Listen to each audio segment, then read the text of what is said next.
welcome to game two of match six. And things are starting to heat up.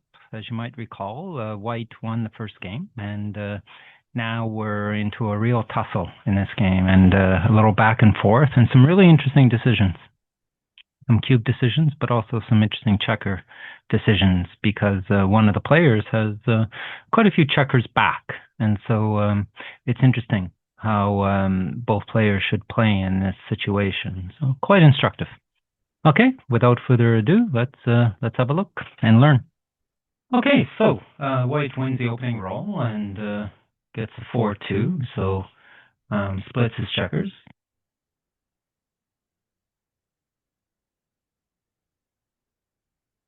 Okay, and then this is an interesting moment. I guess my opponent is not all that experienced, because most experienced players will know that making the 5-point is the right play in this position. Instead, my opponent makes a sizable error by hitting and bringing a checker down. It doesn't look so bad, right? But the problem is that Black doesn't really gain a lot with this play. Yes, he hits a checker, but he's not sending it far back, right? And he's exposing two of his own checkers to hits from the bar. But by making the 5-point, Black gets quite a solid asset for pretty much the rest of the game. Builds his home board, makes it stronger, makes hitting more of a threat now. And so just keep that in mind when White gets a roll like 6-2 or 6-3 or even 6-4 and splits. Then if you roll 3-1, you should generally make the 5-point. There might be some exceptions at certain scores, but not at this score. And it is, just keep in mind, we probably had it in other videos, but the 5-point is very valuable. But if you roll 4-2 in this position, if Black rolls 4-2 in this position, it's actually better to hit in that case. And, you know, the 4-point is nice to make, but it's not as valuable as the 5-point. And then theory says that hitting with 4-2 is the right play. But here, 3-1 is definitely right. Okay. So Black makes that mistake. Okay, and White comes back and hits, right? So instead of having a strong 5-point, right, with a 6-point, Black has now had a third checker sent back, so he's at a disadvantage. But it's far from over, of course. Black comes in with 3-6 and hits. That's natural. Okay. And White doesn't roll great. Okay. And basically, it's not too bad to, just put the checker on the 20-point. Because Black has 3 checkers back, it's true that, Black is ready to point on, on a 20-point. But there are rolls that don't. But in this case, XG does want to just put it on the 24 and do something useful with the 5. White decides to hit, but XG prefers just a quiet play, 13-8. And this is probably related to kind of the race and the idea that Black would like to get his back checkers moving, right? But at the same time, he's got these blots. And so if he rolls a 6, he's probably going to, safety that blot, kind of make a semi-prime. But these checkers stay back in that case, right? Which isn't great, which isn't ideal. So XG's idea is, according to the situation, there's no need to hit. If Black rolls a 6, yeah, fine, but he's not going to be able to move his back checkers very easily. That's kind of the rationale. It's interesting. It's not a huge mistake, right, to hit, but it's something to keep in mind for future situations, that sometimes the quiet play is better, especially if your opponent has more checkers back and it's likely that white's going to get hit, you know. The other problem, of course, is that white is stripping his A point in this case, right? To hit loose, which is not ideal. Okay, it kind of makes his position a little more inflexible. Still, not a big mistake. Okay, so white throws a nice return, double ones, but whoa, look at that error. Okay, it's what we call a double whopper, right? More than a double whopper. It's a huge blunder. So what's going on here? I'm pretty sure that black just hit really quickly and then looked for the last one. And just be careful, okay? Especially with doubles. We have to be careful about playing too quickly what seems like natural moves. So the situation here is that, white has these two checkers, right, back here. And black has a splendid opportunity to just make, start making this prime in front of them. And at the same time, white has an open checker, right? Black hasn't hit, and white would prefer not to get hit, especially now that black's making this this mini prime by using his ones that way, right? So it's a very strategical kind of decision. Okay, there's no need to send this checker back, especially black's position isn't particularly threatening, right? Because after this play, after what black plays, black still has an undeveloped home board. So he's sending a checker back is it's good for the race, but doesn't give black a particular advantage. Okay, whereas this move definitely gives him the advantage, even though he has to keep three checkers on the 24 point, which is kind of unnatural, but white's position is not really good for priming yet, so it's not really a tough decision, really. But just black made it too quickly. Okay, so black hits and makes the 7 point, makes the bar point, and white rolls a 2-2, gets his own double in turn, and definitely improves his position, okay, by making the 4 point and making the 11 point, okay. So position is a little better for white, but it's kind of evenish, right? Okay, black rolls a 5-1, which is a nice roll to make the 5 point, but he does have to leave a blot, right? In order to do it, he's got to leave this open, and white's able to hit it with a 6-4, okay, and he runs all the way with the rest. That's natural. Okay, lots of doubles from the bar. Black rolls a 5-5 in this case, and comes up with another blunder, though I have to admit this one's not as easy. Okay.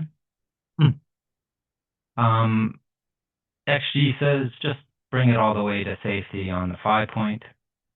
Okay. Even this is a rather large error. Okay, this seems kind of natural, right? Making the 4 prime, but it does abandon the outfield to white, and black has 4 checkers back, and so the outfield is going to be hard to get through without without any support, and by making that 8 point, it's going to be a minefield for black coming through here. So interesting, and this is basically a blunder. And so what's going on here? Because at first glance, it's a bit of a surprise. Why is this such a big mistake? Part of it, I think, is the number of blots. Yeah. And notice that black, doesn't have that advanced anchor. And combined with these blots, there's a good number of hitting numbers. So that's my initial kind of conclusion about why this is a blunder. It's just a little too loose. And I suppose that analysis is partly based on the best play that XG suggests, right? Which basically tidies everything up, doesn't give white really much to shoot at all, and gives black a chance to make further homeboard points. So a tough one. This is definitely a tough play. I'm not sure how many people would find this. Yeah. The problem is visually, this position looks a little front loaded. But on the other hand, the black's main focus will be moving these guys out, so maybe that's not such a big issue. It's interesting. It's interesting. Kind of a advanced play, I would say. Okay, so white does hit. Okay. And sends another checker back. And black comes in rather awkwardly with the 1-6, but does need to jump out, right? Can't stay with 3 men on the 24 point. And white hits again, so maybe XG kind of knows what it's talking about in terms of leaving those blots. Maybe this is the idea. So white hits again. And black comes in, and this is a decent entering number, right? Black's able to make the 2 advance anchors. And that holds off any cube action for the time being. Black is pretty solid, even though he's way behind in the race. It's hard. It's going to be not easy for white to make headway in this position. Okay. So let's see how it develops. Okay, white rolls a 3-2. Not exactly comfortable, but the good news is that because black has so many checkers back, white can afford to leave a blot.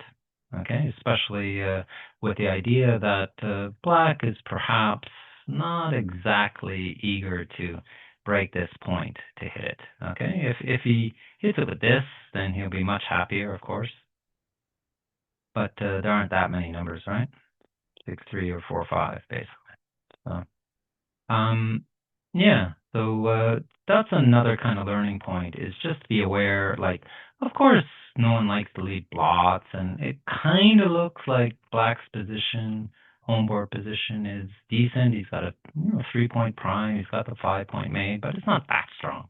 And black has a tremendous amount of work to get his checkers around. So being hit by having 1 checker sent back is not such a bad thing. Yeah, it's worth the risk, as we say. And of course, by playing this, white is aiming at his own 5-point, which is a crucial point that he really would love to make. So again, think about chances to improve your flexibility by leaving a blot when being hit is not such a big issue. And when your opponent has so many checkers back, that's kind of a situation where you generally don't mind being hit as long as your opponent's homeboard isn't super strong. Okay, so black rolls a 4-1. This is an interesting moment, right? Because remember I said that black is kind of front-loaded. And this is a bit of a problem, right? He's stripped in the outfield on his 13 and 18 points. And so black plays in. And it's not a bad play, but it looks pretty ugly, right? You're not so happy to give up the 7-point. It's the bar point. It's a good asset to have, right? And the resulting position is not very pretty at all. Yeah. So XG says, yeah, let's not do that, right? And instead, let's recognize that it's time to kind of get these checkers moving, and one way to do that is just to break this anchor. White doesn't have a lot of ammunition aiming at the 22 point, so having these 2 blots here is fine, generally speaking. Of course, double 5s or something like that, not happy, but there aren't too many rolls. Yeah, so something to keep in mind, right? When you have a nice kind of front structure here, then you got to focus on other things, getting other checkers moving so as not to kind of spoil this position. But again, not really an error, not a huge one, anyways. Even not even like a moderate error. It's just aesthetically not great. Okay, white rolls 1-1. And here, yeah, there are a couple options. Of course, one is just to play completely safe, and that's what white does, okay? Um, yeah, but XG suggests, oh, that's all right, we need the arrow, that's right. So yeah, 1-1, playing completely safe, which is okay, but XG also kind of likes making the 9 point and leaving a blot on the 10 again. Notice black's home board position is even worse than before, so leaving a blot is even more justified. And yeah, making the 9 point makes kind of sense, right? Because the 22 point here, black's anchor is blocked very nicely from playing sixes that way. Okay. So yeah, but not a mistake. Uh, just something to keep in mind to consider. Yeah. Okay, black is starting to rebuild. Yeah, starting to build his home board. Okay, and white, not a lot of choices here. Just play safely to the 6. That's fine. And here, 3-2 is interesting. Again, this is one of those that might be a bit surprising that it's such a big blunder, right? It's almost again a double whopper. And so part of the issue here is that the 24 point, the checker on the 24 is actually kind of useful back there, right? It keeps white from dumping checkers safely if needs be. Okay. And I guess, yeah, um, having 2 blots in the home board, okay, like this, um, it's possible that white is going to perhaps leave a blot next turn. Now, the alternative is also to leave 2 blots, so I guess that's not a huge consideration, but let's have a look at what XG suggests, okay, which is this play. And yeah, you can see that a 4-point home board, right, in preparation for white leaving a blot is preferable here. Okay. So I guess that's kind of the idea, is that black shouldn't leave 2 blots in the home board at this point, and also leave the 24 where it is to keep white from dumping checkers on his 2 or 1 point to avoid leaving a blot. Yeah. Interesting. So do you notice this is part of that idea of thinking about what might happen next with your opponent's rolls, right? And being realistic about whether your opponent will leave a blot or not. And yeah, white's position isn't super flexible, so it does look possible. Okay. Right. White rolls 4-1. Okay, which is quite a nice move. Okay, but quite a nice roll, I should say. But white doesn't, white doesn't play it quite correctly. Again, he's being a little too safe in this case, right? He plays super safe, but having that 9 point as a blocking point is really quite good, especially now that black has put that extra checker on his anchor there. So then making the 9 point makes it even more valuable, right? As how 6s play for black. Now, of course, the issue is that by making the 9 point, white leaves a blot, right? Leaves a blot on the on the bar point. but and can be hit by 6-1. But this goes back to that idea that black has 2 blots in his home board. And so hitting is nice, but it's not so nice, and it does entail some risk. Yeah. But if black had a 4-point board, as XG suggested previously, then making this play is a little riskier. Yeah. Okay. But in this situation, white should definitely take the risk. Worth it. But he chickens out a little. Yeah. Not a huge error, but unfortunately a missed opportunity there. Okay. So white plays safe and tidies up with this play. Okay. Clears the 14 point. And this shows the advantage of making the 9 point by white, because black's able to send that extra checker and improve his timing. Okay, able to escape it. Okay, white rolls 3-1. Now this is interesting. In the previous move, previous roll, white didn't risk anything, but here, white does decide to risk the double shot. And he realizes that, again, there are 2 checkers in the home board, right? So it's worth the risk. Now, interestingly, XG says, let's actually just play safe. Okay. And suggests just 10-6. And this is a little surprising, though you notice it's very close, and maybe with a rollout it might change. Having the 5 point is tremendous.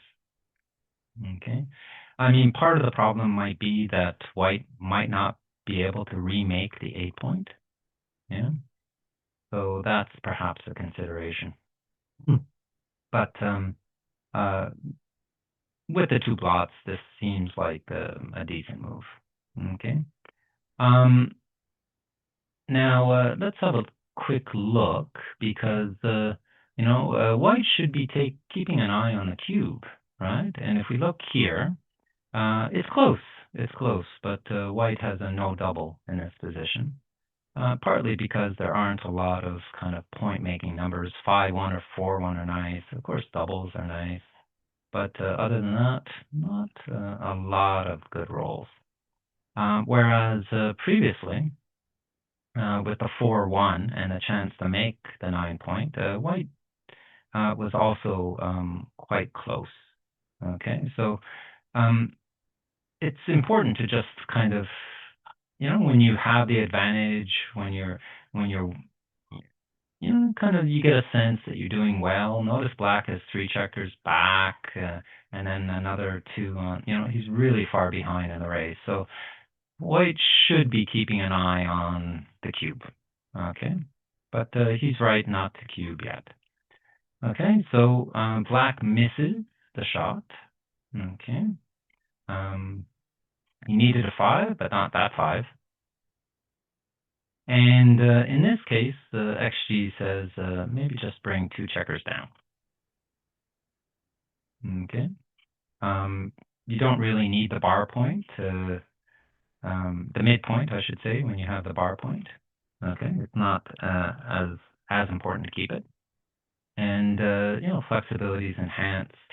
And yeah, I mean, this is not a bad move, but the problem is that black really prefers to make the 4 point.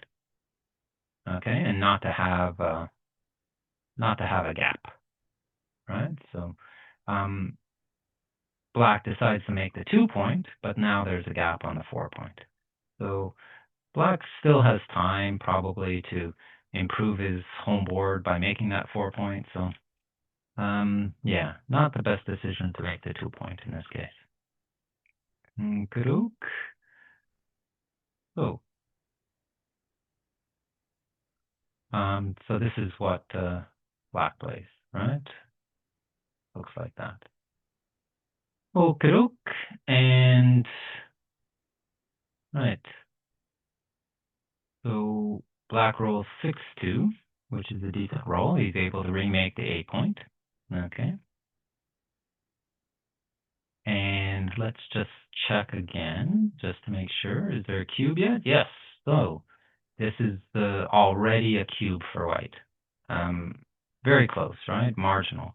But it's kind of based on the idea that once you remake the 8, you've got a decent position. And the problem is black's timing is not great either, right? Because he's made his 3 and 2 point. Okay. Then, he's got to break this point and bring them down, and that gives him fewer shots. And then who knows, right? White still has a number of spares, and this point might have to break as well. So his timing is a bit suspect.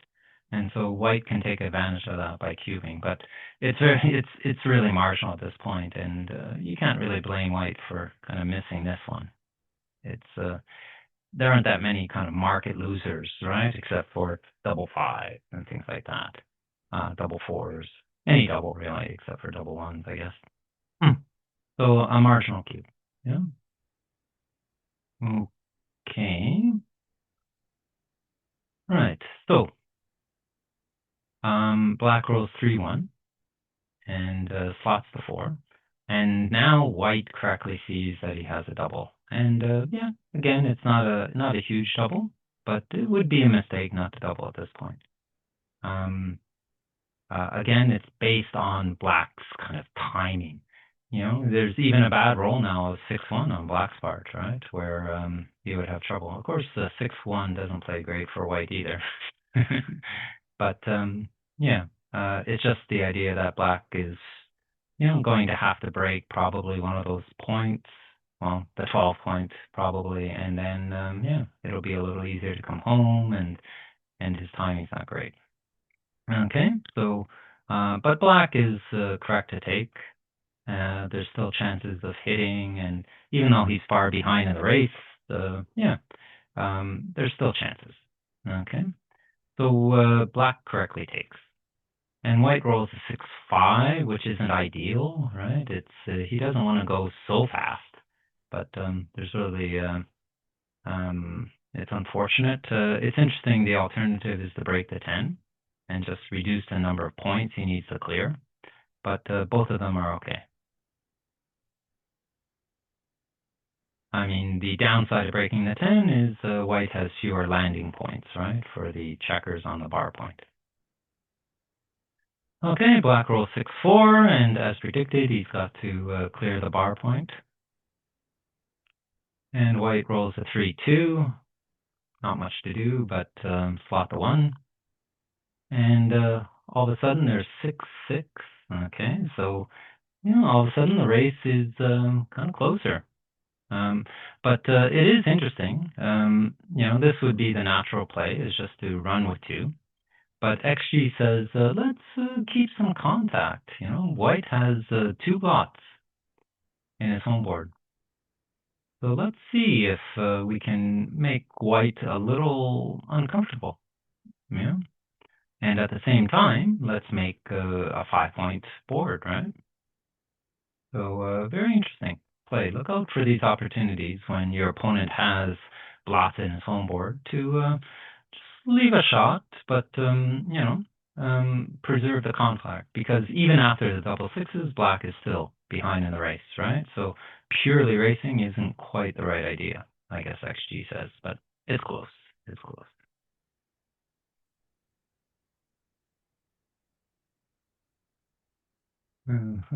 Okay, so he runs with 2. Right, white rolls 3-1, not a great roll now that the race is closer. Okay, but yeah, he's got to shuffle inside his home board with that one. Okay, 5-3, black's board is very strong now, 6 prime, ready for the shot. 4-2, of course you're going to clear the 10 point. 6-3, slots the 1, right? So coming down to crunch time. White rolls 3-2. This is kind of interesting. XG says, let's not risk a 6-1. Right? If white rolls a after this play, if white rolls a 6-1, then he's going to leave a shot. So XG says, no need to risk it. Let's just, let's just play 6-1. It is wasting kind of a checker, but perhaps it's worth it. But white decides just to play purely, and the problem, of course, is that black might have the option to run, but even in the previous play, there was an option to run. So, yeah, I think this is okay by white. It's not a problem, not a big problem. But notice now the next roll, black decides, okay, well, you got 2 blots, so I'm going to run. And XG says, yeah, it's true you got a strong home board, but, white's on the edge here, so maybe let's wait. It's still risky, right? Because there are some numbers that hit and cover and leave only 1 blot. And a 5-point board is a 5-point board, right? But yeah, it is tempting, right, to make a run for it now that white has 2 blots. And sometimes it's the right decision, but here it seems that black can wait. Yeah, and XG just suggests keeping a spare checker on the bar point and covering the 1 point. It's interesting moment. I think it's partly related to the fact that white is kind of ahead in the race. Right? So you don't really want to make a run for it when you're behind in the race. I suppose that's one of the ideas. Yeah. Okay, so 5-2. White brings 2 checkers in, but XG says, actually, let's just, white misses. You've missed the shot, but, by keeping the A point, maybe you'll get a chance to get another shot at this guy again. Okay, like 6-1, for example. Still leaves a double shot, right? Yeah, it's close though. It's close. Basically, white thinks probably it's going to turn into a race, so let's not bury or waste any more checkers. And black indeed escapes. Right, white comes down, so it's close. It's a close race. Definitely black has the advantage, but white is not too far behind. Okay. And let's just double check here, okay? In terms of the cube, at this point, it's a huge blunder, of course, right? White's actually still ahead. It's kind of even, in fact, in the race, so it would be a big mistake to redouble at this point for black. Race is just too close, and after double ones, he'd be glad that he didn't, right? Okay, XG just prefers bringing 2 checkers in like that, and then 9-8. There's not a big difference here. Okay. And white rolls a 6-1, but then bang, black rolls a double 6, which is just about a killer. White has to really have a good roll to hold off the cube now. And 4-2 is really not enough. He's just too far behind the race, and black whips out the cube, redoubles, and it's a big pass. Being 10 pips down, and black even has an extra checker off. Nah, just can't do it for white. So black takes the lead 2-1, and yeah, interesting game. Yeah, it started off where white had a decent advantage and was looking good and correctly doubled. Okay, and black correctly took. And it's interesting that I would have thought black would have won by getting a hit or something like that, but he ended up winning. He rolled a couple of double 6s and ended up winning through the race, which is interesting. Kind of tells you that you shouldn't discount the possibility that you could win by race or win by hit in such cases. But I think the crucial kind of decision here was the 4-1, right? This position, right, where white could have really instituted a fairly strong block, while black had blots in its home board. And that would have really constricted, like the double sixes don't work anymore, right? Like they did afterwards. Let me show you, right? Later, black rolls double sixes, right? Here. And if if white were able to maintain that block, then it wouldn't work so well. Okay. So I really feel this was kind of, even though it wasn't a big mistake, this was one of the crucial errors for white in its position. Yeah. So something, definitely something to learn for both sides in this case, and some interesting ideas around, blots in the home board and when to take advantage of that. But yeah, instructive. And one thing that's interesting also is this idea of doubling and then losing the game after you double and getting redoubled and having to pass, which can be discouraging for sort of intermediate or people with less experience. It makes them kind of shy of giving a cube because of this bad experience. But just keep in mind that's part of backgammon. You can't guarantee that even, you have the advantage, you're going to win, but using the cube does give you some leverage if you do win, right? You're winning 2 points. And yes, white has lost 2 points, but yeah, he had his chances, and black was able to pull off a few good rolls and get lucky. But it's still the right approach, right? To double in that position and take advantage of your advantage. Okay, I hope that was instructive. Hope you were able to learn something from that, and thanks very much. And look out for game 3. And as I tell you, these games are just increasingly going to heat up, and there's going to be some even wilder ones than this, of course, coming up. So look out for it. Thank you.